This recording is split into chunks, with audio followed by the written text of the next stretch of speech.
Hi again, the not so terribly amazing Dr. B here once more with my amazing head shrinking device here. This time, however, I'm going to show you something different.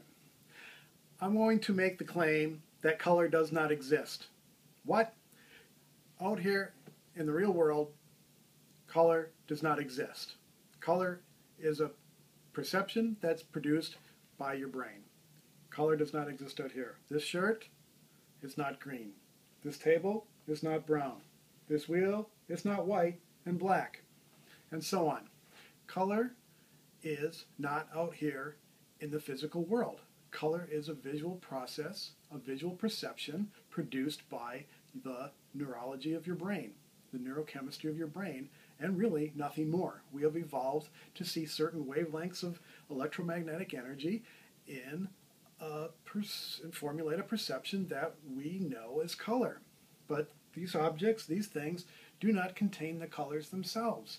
Yes, there are chemicals in my shirt, and chemicals in this table, and chemicals in things that have what we think of as colors, but what they do is they selectively absorb and reflect certain wavelengths of light that strike your retina, that stimulate the rods, well, the cones in your visual system, and they communicate back to your brain, and your brain puts this transduced signal, this coded signal, into a perception that produces the perceptions of color. But the colors are not out here. Yes, certain chemical properties exist on the surfaces of these things that selectively reflect and absorb the light. But the perception is produced in your head. I want to try to prove that to you here today. Now, as I just said, you're looking at a wheel that is made is white and it's black. There are no other colors on this wheel, correct? This is called a Benham's wheel. Now, I'm going to turn it on, and I want you to watch and look at the wheel, and I want you to see if you see something a little odd.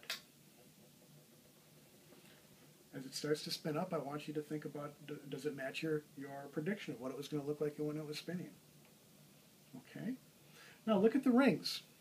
Maybe already at this speed, you can start to see something unusual. I see it. I see colors. This outer circle here, from my point of view, I see it looks a little brown. This set of rings looks green to me. These look sort of navy. And this looks kind of, well, gray. Let me turn on different speeds. Speed it up a little bit. Some people see it at different speeds. A little faster.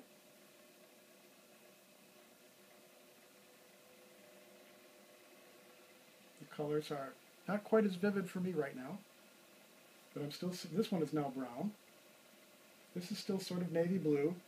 This has become almost purple. If I turn it on too fast, I think it kind of goes away, but it still looks brown to me. And let's slow it back down. Now, I never know for sure how this is going to look on video in person. Most people report, oh, this looks very green to me right now at a slow speed, and this is back to looking very brown to me. Okay. Now, if you don't see the colors, you're not alone. In a classroom, there's always a few that don't see it no matter what speed I put it at, no matter what angle I turn this, and so on. So, I'm sorry if you miss out on the colors, but I'm guessing that most of you were able to see colors on this. No sleight of hand. I'm not a magician. There are no colors on this wheel. So, there's my proof that color is not out on the objects that we look at. This stimulates your visual system and tricks it into producing essentially the same codes, the same patterns, the same signals that it uses to encode colors. The colors are produced by the visual neurons in your occipital lobe. Okay? The colors do not reside out here in the real world. So, ladies and gentlemen, that's your deep thought for the day, that color does not exist out here. It only exists in here. Thank you for your attention. See you next time.